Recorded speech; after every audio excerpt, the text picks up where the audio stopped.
Vous écoutez Bella, un livre écrit par Jean Giraudoux et lu par la voix modélisée de Guy Nadon. Chapitre 1er. René Dubardeau, mon père, avait un autre enfant que moi, c'était l'Europe. Elle était autrefois mon aînée et, depuis la guerre, ma cadette. Au lieu de me parler d'elle comme d'une sœur d'âge et d'expérience à peu près casée, il prononçait son nom avec plus de tendresse mais plus d'inquiétude, enfant encore à marier, et pour laquelle mes avis de jeune homme, justement, ne lui semblaient pas inutiles. Mon père était, si l'on accepte Wilson, le seul plénipotentiaire de Versailles qui eût recréé l'Europe avec générosité, et le seul, sans exception, avec compétence. Il croyait aux traités, à leurs vertus, à leurs forces. Neveu de celui qui amena la synthèse dans la chimie, il jugeait possible, surtout à cette chaleur, de créer des États nouveaux. Westphalie avait donné la Suisse, Vienne la Belgique, États qui devaient à l'artifice même de leur naissance un esprit naturel de neutralité et de paix. Versailles avait le devoir d'accoucher elle aussi les nations dont l'Europe était maintenant enceinte et qui se développaient sans profit en son centre. Mon père aida Wilson dans cette tâche et il fit mieux, il donna un mouvement à l'Europe centrale. Au lieu de s'arrondir, toutes les jeunes nations avançaient maintenant vers le nord ou vers le sud, l'est ou l'ouest. Elles étaient toutes en place pour un départ. Dans sa jeunesse, pour gagner sa vie d'étudiant, mon père avait rédigé dans la grande encyclopédie les notices sur les peuples disparus ou asservis.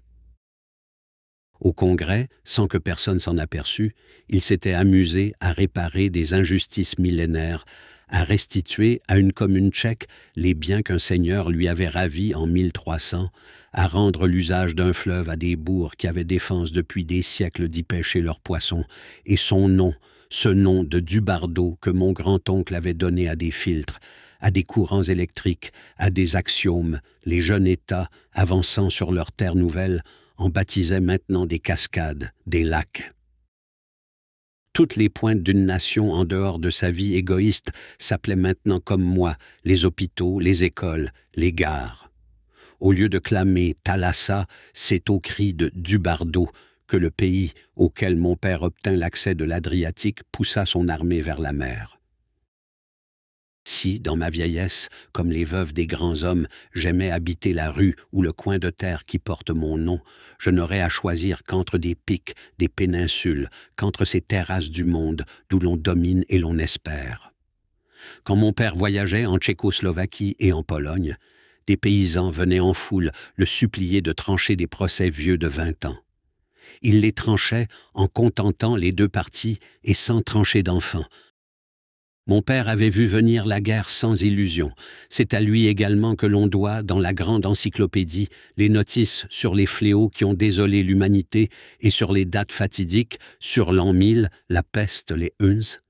Il savait que le pire ne comporte pas d'arrêt. Le 2 août 1914, alors que j'espérais encore que par une chance inouïe, à part le caporal Peugeot, tué déjà, aucun Français ne pouvait plus tomber dans cette guerre, il savait que des millions d'hommes allaient mourir. Il me dit d'ailleurs tout cela le lendemain, quand je rejoignis mon régiment.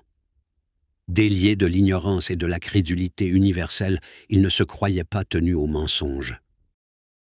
Je suis le seul soldat qui soit parti pour la guerre en sachant qu'elle était dangereuse, et mon père m'estimait assez pour me tenir au courant de chaque nouveau danger.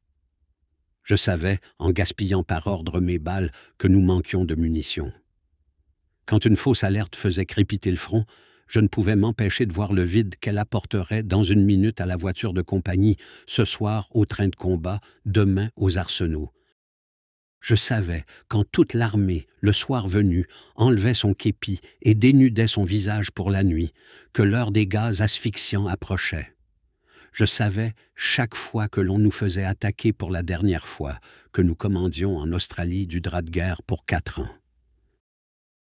Je savais que les Japonais ne viendraient pas, que le Kronprinz ne pillait pas, que le président des mutilés avait reçu sa blessure d'un copain en chassant le sanglier entre des tranchées. J'étais un atome épuré de la guerre. Je n'avais d'autre raison d'espérer que l'espérance, qui était chez mon père un sens comme la vue ou l'ouïe qu'il m'avait légué et que je nourrissais de ses calamités exceptionnelles.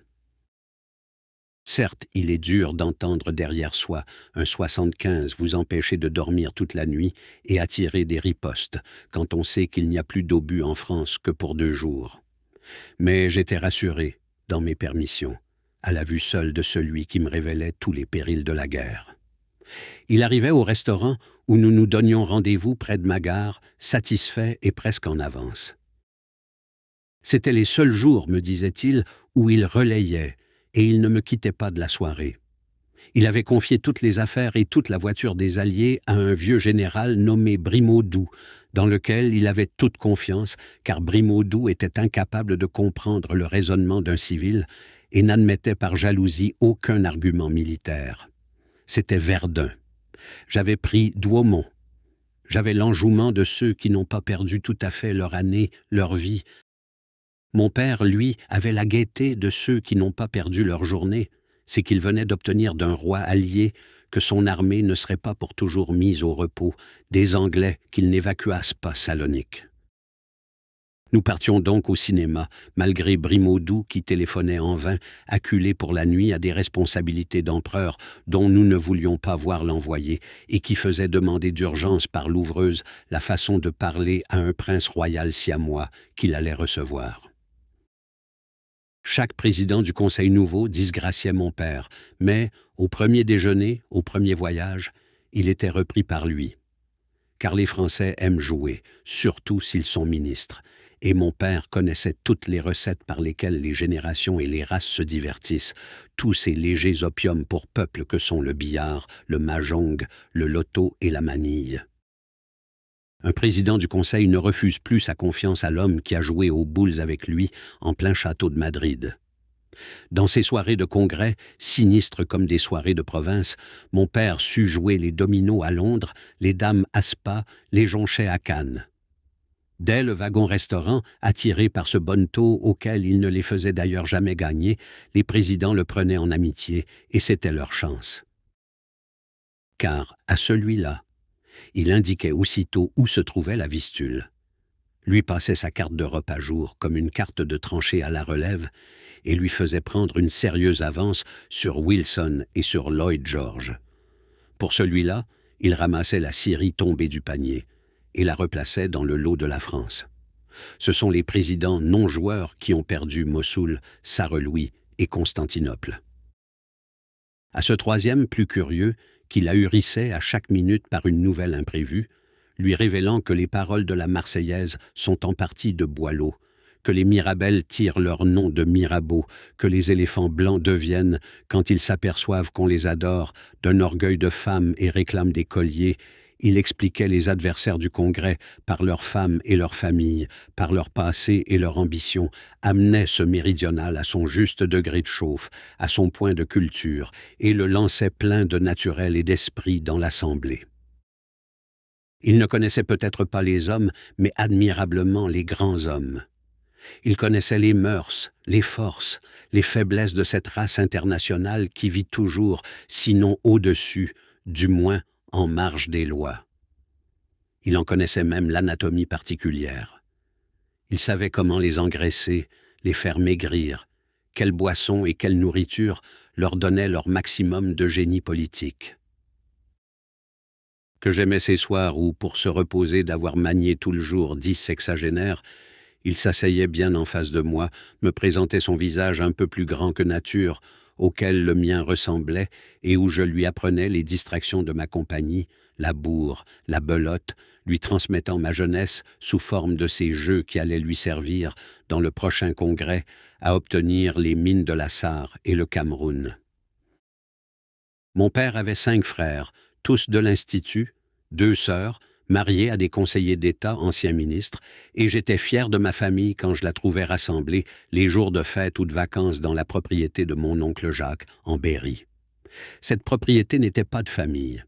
Elle nous avait été vendue par un carrossier de Châteauroux qui la tenait d'un marchand de vin de La Châtre. Un chemisier en gros, un teinturier, l'avait également possédée aux époques où les chemises et les couleurs fleurissaient à Issoudun et à Guéret. Elle ne portait l'empreinte ni d'un métier ni d'une caste.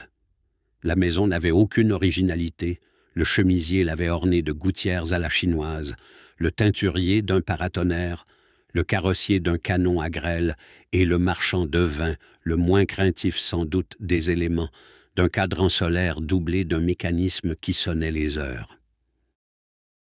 On devinait dans l'air, sous les tonnelles, les places vides de boules dorées ou argentées. La province n'était pas notre province. Le hasard nous avait amenés dans ce district d'Argenton où mon oncle voulait étudier avec Rolina la vipère du Berry.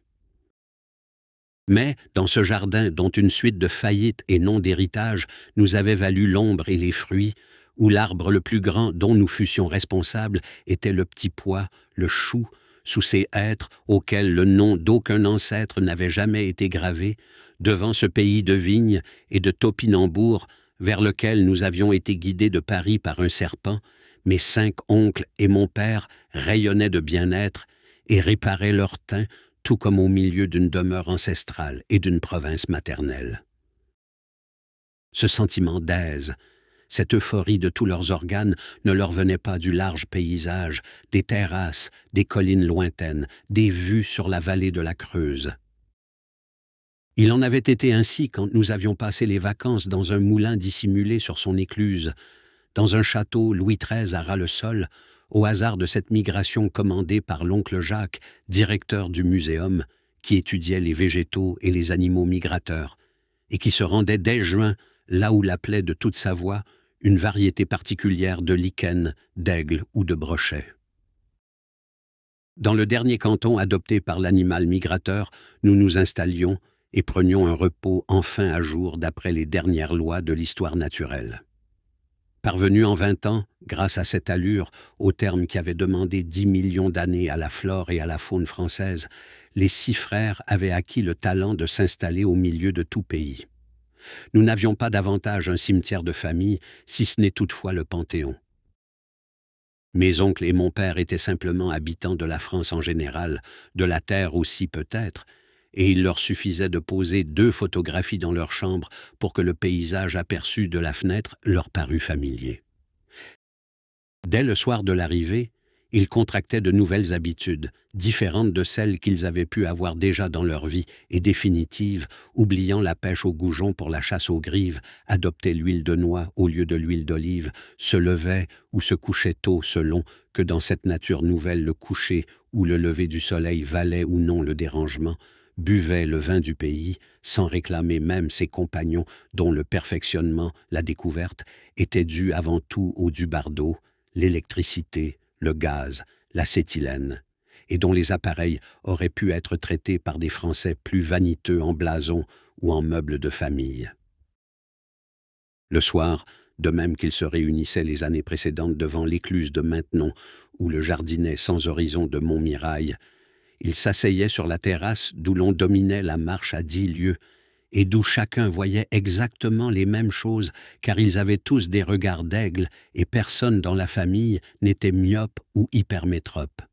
C'était le crépuscule, aurore des chouettes, de la sagesse. C'était l'heure où monte de la terre ce relent qui enivre depuis Ozone les écrivains régionalistes, où le paysage avoue à ses enfants poètes sa raison, ténacité ou faiblesse, dissimulation ou loyauté, où il exprime sa plus originale vertu par les instruments et les aveux les plus simples. Une cornemuse, le son des sabots sur la route, un meuglement. Mais ni l'angélus, ni l'accordéon, ni le cri du hibou berrichon, ni toutes ces églises romanes qui prenaient encore le soleil quand les maisons n'étaient déjà plus éclairées, ne donnaient à ma famille d'émotion, de langueur, et ne les attendrissaient sur le sort des anciens bituriges. Ce n'était là pour eux qu'un balbutiement de province, un zézaiement, alors qu'ils comprenaient la langue la plus perfectionnée de la terre entière. Ils écoutaient cette rumeur comme un dialecte pittoresque dont on sourit parce qu'il couvre les grands mots de terminaison trop sensibles. En vain les fenêtres du château de Gargilès flambaient tout à coup, en vain les truites sautaient dans chaque coude de la Creuse, ils étaient insensibles à cette ponctuation limousine. Installés sans qu'ils s'en doutassent devant la nuit dans l'ordre où ils étaient nés, en un demi-cercle qui rapprochait le cadet et l'aîné, le chimiste et le financier, le pôle négatif et le pôle positif, souriant à on ne sait quel créateur, mais d'un sourire artificiel, comme on sourit au téléphone. Mes 5 oncles et mon père attendaient la nuit, burgrave d'un bourg en rayons ultraviolets que l'humanité ne voyait pas encore. Les étoiles venaient. Dédaignant les districts du firmament si décrits et si contemplés que l'éclat nous en semblait aussi un patois provincial, l'oncle Gustave, l'astronome, nous montrait, délimités entre des bornes que 2 savants allemands déplaçaient chaque nuit, le petit champ obscur qu'il explorait et où il découvrait, avec des étoiles de 11e ou de 17e grandeur, le vrai journal du ciel. Puis, il parlait. Une sorte de confession s'instituait, où le chirurgien, puis le naturaliste, puis le chimiste, puis le ministre des Finances racontaient chacun sa dernière expérience. Tous avaient le même timbre de voix. Dans cette ombre, il pouvait me sembler que c'était la même personne, éparse dans la journée, qui le soir se reconstituait pour ce monologue. Ce que la vipère du Berry avait aujourd'hui révélé à l'un s'ajoutait à ce que l'autre avait appris d'un gaz nouveau. C'était le rapport du soir d'un démon favorable aux hommes, en journée sur la terre. Un venin de cette minute cessait d'être nocif. Une nouvelle lueur à dater de cette nuit était donnée aux hommes. C'était l'humanité se parlant à elle-même au bord extrême de l'inconnu.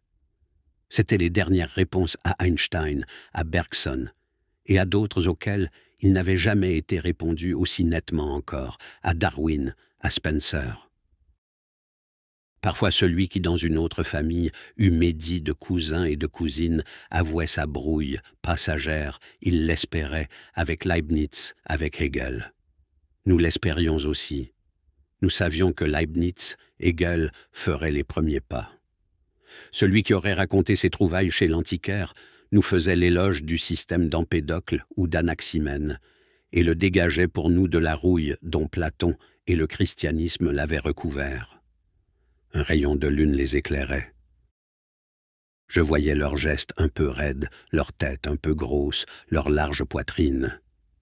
J'avais vraiment devant moi une équipe de scaphandriers plongés dans la couche d'air, au fond des profondeurs de l'air, et y travaillant et y souriant, renseignés plus que personne au monde sur ce qu'il y a de factice dans un poumon humain, d'instable dans un mélange d'oxygène et d'azote, mais tranquilles et décidés à ne jamais tirer la corde de secours. La lune aveugle brillait, les caressait au visage, voulait les reconnaître. Il se taisait pour qu'elle n'en distinguât aucun. Puis, celui qui dans une autre famille eût feuilleté alors un roman, pensait avec indulgence à ces fausses sciences admirables qui permettent à l'homme de jongler dans le vide, à la géométrie, à la métaphysique. Il souriait. Les lanternes des gardes-barrières elles-mêmes étaient invisibles et rien n'indiquait plus qu'il faut aux humains des chemins tracés. La terre, tous feux éteints, renonçant à ses prétentions du jour, se donnait peureusement à son petit cabotage. Parfois, naissait une minute où sombrait le temps tout entier. Le sommeil venait, et plusieurs, méprisant le lit, restaient dans leur fauteuil d'osier, d'un bois tout frais sur lequel prenait encore la rosée, endormis jusqu'au matin. 1 ou 2 fois, ils se réveillaient en sursaut dans leur sleeping. La terre sautait un cassis, le coq chantait, ils dormaient. Ce n'était pas une famille qu'on réveille avec des chants d'oiseaux, mais soudain, le soleil les prenait de face, aveuglait ses yeux fermés, et ils descendaient engourdis se jeter dans la rivière. Ou bien ils parlaient de la mort. J'étais surpris de voir combien ces savants prenaient, en ce qui les concernait, peu de précautions contre elle. Pas une minute l'idée ne leur vint de tirer un bénéfice personnel, ne fût-ce que contre les coryzas, de leurs recherches, ou, par un suicide bien calculé, d'éviter toute lutte avec la déchéance. Ils s'étaient donnés sans réserve au sort commun. Ils refusaient toujours d'admettre qu'ils étaient souffrants, se jugeant injuriés quand on les soupçonnait d'avoir un rhume, allant à leur conseil d'administration ou à leur séance d'immortels avec des joues gonflées par la fluxion, ce dont à la rigueur ils pouvaient ne pas s'apercevoir, aucun d'eux n'usant du miroir. Selon leur humeur du moment, ils acceptaient la maladie chez les autres ou en étaient un peu irrités. Mais si, au lieu de les convaincre de rhume ou de névralgie, on leur avait annoncé une maladie mortelle, ils auraient pris la révélation avec enjouement et se seraient confiés à ce mal comme à un nouveau sens. Beaucoup de mes aïeux, d'ailleurs, étaient morts subitement. La tension de la vie était si grande en eux qu'elle amenait un jour, aux approches de la vieillesse, quelques déchirements. Ou bien leur vie, cette vie qui semblait un acier inflexible, cédait à une raison morale, et la mort du mari entraînait, parfois dans la journée, celle de sa compagne. On ne saurait trop se réjouir d'un destin antique dans une famille moderne. L'embolie pour les parents, l'aviation pour les fils, nous n'étions pas trop mal servis. Tous d'ailleurs savaient où ils allaient, c'est-à-dire au néant. Dans les discours d'apparat, pour satisfaire la foule émue, en Sorbonne, ils voulaient bien l'appeler le néant éternel. Mais en fait, ils savaient que ce mot ne comporte pas plus d'adjectifs que le vide ne supporte de couronne. La vue de 100 nouvelles cornues ou de dynamos monstres dans leur laboratoire, la découverte d'un nouveau remède, l'échec d'une expérience, ne les incitait pas davantage à accoler au mot néant le mot provisoire, ou le mot hostile, ou le mot insondable. Ils allaient à une fin sans épithète, à une dissolution sans couleur. Ils ne nous en aimaient pas moins, mes cousins et moi. Ils étaient même tendres. On n'a pas tous les jours des fils forts et habiles qui vont au néant, des nièces qui s'y acheminent de quels pas heureux et souples. Ils cherchaient au contraire à projeter sur nous le plus de lumière humaine. Ils parlaient devant nous sans restriction. Ils traitaient la vie par la lumière comme un cancer. Pas de secret dans cette famille. Nous étions, dès qu'arrivait l'âge de comprendre, au centre du plus vif cercle de clarté qui ait été dirigé sur les événements et les hommes. C'étaient des secrétaires perpétuels de l'Académie des sciences qui répondaient consciencieusement et sans se lasser à nos pourquoi d'enfants. Ils aimaient aussi, le soir, sur la terrasse, unissant leur expérience, à nous donner, en sages chinois, les définitions de la sagesse, de la bonté, de la popularité, de la vertu. Ils soulevaient pour nous ces pierres étincelantes, ils en chassaient les cloportes.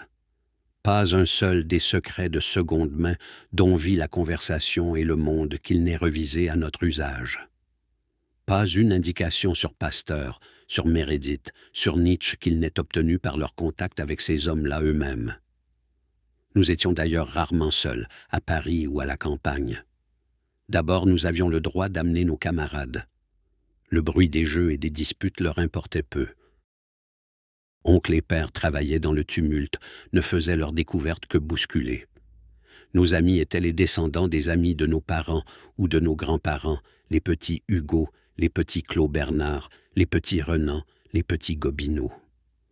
Mes oncles aimaient voir la jeunesse, l'espièglerie, l'entêtement crié et gesticulé chez nous avec le timbre de voix et les gestes des plus grands hommes. Leur esprit de recherche et de découverte baignait dans cette jeunesse géniale. Cette danse devant l'arche scientifique qu'ils portaient, ils aimaient la voir exécutée par les pages de la science et installaient des dancings dans le laboratoire. Nous valsions autour de cornues célèbres par leur contenu et leur passé.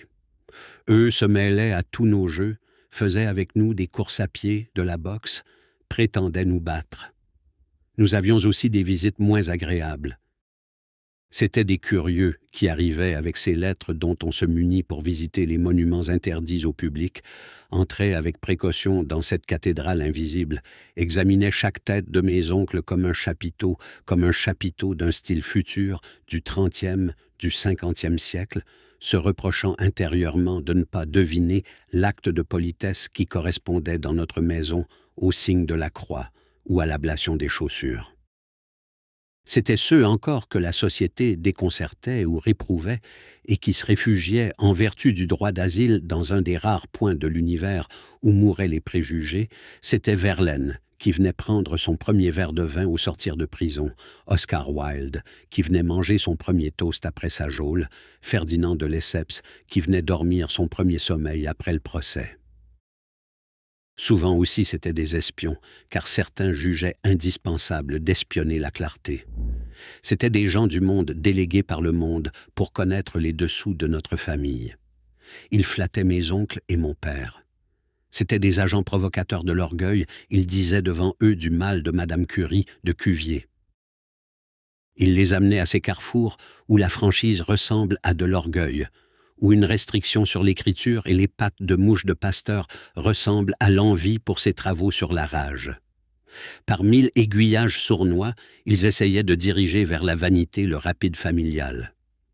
Mais souvent, la sérénité de mes oncles les déconcertait. Mes oncles, dans leur jugement et leurs expériences, faisaient la part la plus large à l'hypocrisie, à la bassesse, à l'ingratitude humaine, aux déchets humains. Tout cela, c'était en effet la base de l'humanité actuelle. Mais, dès que le problème se posait devant eux sous la forme d'un homme, ils oubliaient que cet homme était la personnification de cette humanité qu'ils connaissaient pour vile. Ils le traitaient en lui supposant toutes les qualités qu'ils estimaient le plus. Ils le traitaient non comme s'il était nouvellement arrivé à Argenton, mais bien nouvellement créé, traitaient ses oreilles, son cœur comme des oreilles nouvelles, un cœur nouveau, et parfois l'un de ses espions était conquis. Il entreprenait de les admirer. Incapable de soutenir chaque jour le train de loyauté le plus rude que famille française ait mené vis-à-vis de la création, du théâtre moderne, de l'affaire Malvy, de l'inceste et de l'adultère, il cessait d'être familier, mais reparaissait tous les 3 mois et prenait part 1 heure par trimestre à cette course sans relâche, se donnant ce jour-là des allures d'entraîneur. Puis les vacances finissaient, chacun se précipitait à nouveau à la bataille, et sous ses prénoms de petits rentiers, l'oncle Jules, l'oncle Émile, l'oncle Charles et l'oncle Antoine, tout ce qu'il y a de moins mortel en France, travaillaient. Telle était ma famille, occupant terriblement son temps, car la plupart de ses membres ne dormaient que 3 heures par nuit, comme dans une cabane d'aiguilleurs. C'est qu'elle surveillait les aiguillages des venins, des théories politiques, des atomes. Par certains, elle était crainte et détestée. Ces âmes stérilisées paraissaient des ferments d'indiscipline, des virus d'orgueil. Le curé de Meudon, l'actuel, obligeait les femmes à se signer quand passait l'oncle Jacques. Tout prenait d'ailleurs aisément un air de défi dans leur conduite, à leur insu. Ce fut le jour où la Bertha commença de bombarder Paris, que l'oncle Antoine se mit à installer dans des vitrines une collection de petits objets en verre filé dont on lui avait fait cadeau longtemps auparavant. C'est le jour du raz de marée de Biarritz que l'oncle Émile prit sa première leçon de natation. Mon oncle Charles, dans sa jeunesse, avait parié de sortir déguisé dans la rue en sonnant du cor. Il s'aperçut que les passants étaient scandalisés, c'était le jour des morts. Par dépit contre ces gens assez injustes pour croire qu'ils se moquaient de leurs pratiques, il sonna, comme l'autre, jusqu'à ce qu'un petit vaisseau se fût rompu dans sa gorge. Une famille éplorée qui sortait du Père-Lachaise le vit cracher le sang, le soigna, et la fille devint amoureuse. Ce qui leur valait le plus de haine et aussi le plus de dévouement, c'est qu'ils ne croyaient pas que la science, le détachement des honneurs, la loyauté dussent les éloigner de la vie publique. Ils appartenaient à un parti.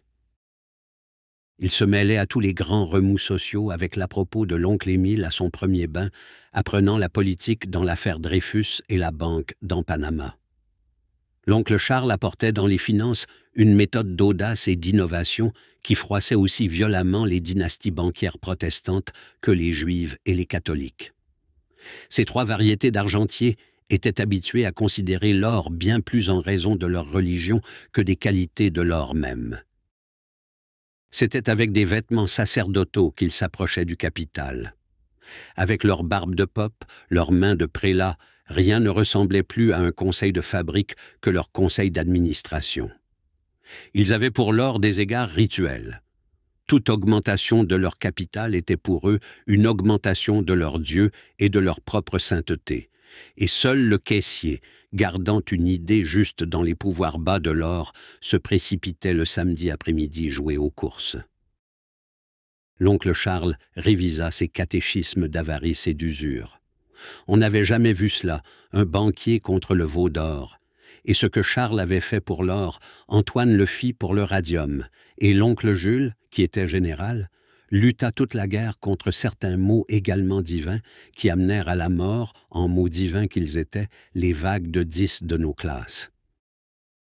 Ce fut le rôle de mon père à Versailles de fondre les mots archi-saints de questions balkaniques, de questions du Rhin, de questions d'Autriche en des termes plus humains et plus simples. Contre tout ce qui prenait la forme d'une granulation dans l'air, d'un fibrome dans l'organisme, d'une entité dans l'état, on pouvait être sûr que l'oncle présent, suivant sa spécialité, y allait carrément. On s'en aperçut quand l'oncle Émile fut préfet de police à propos de certains groupements communistes et même du simple docteur Macora. Mais le vulgaire pardonne difficilement à la cohorte qui fonce avec cette vigueur et cette simplicité contre le pulsocone, l'offensive et l'or. Chapitre 2. Je décidai ce jour-là d'aller à l'inauguration du monument aux élèves de mon lycée morts à la guerre, car j'avais tout mon temps. Ces rendez-vous que les jeunes gens donnent pour 5 ou 6 heures du soir et qui les absorbent tout le cours du jour, je les avais à 7 heures du matin. Mon ami ne trouvait de liberté qu'à l'aurore. Les joies réservées aux amants dans la ville déjà fatiguée et sursaturée, elles nous venaient dans une heure où nous étions seuls, mon ami et moi, à nous aimer dans Paris. J'allais à notre entresol avec les terrassiers qui se rendent au travail, et les billets à demi-tarif ouvrier étaient valables pour cette passion. Chaque orme de square, chaque tilleul de cour, le bois, le parc Monceau nous avait, par 12 heures d'aspiration et de distillation spéciale, préparé l'air le plus pur dans lequel à Paris 2 amants se soient embrassés.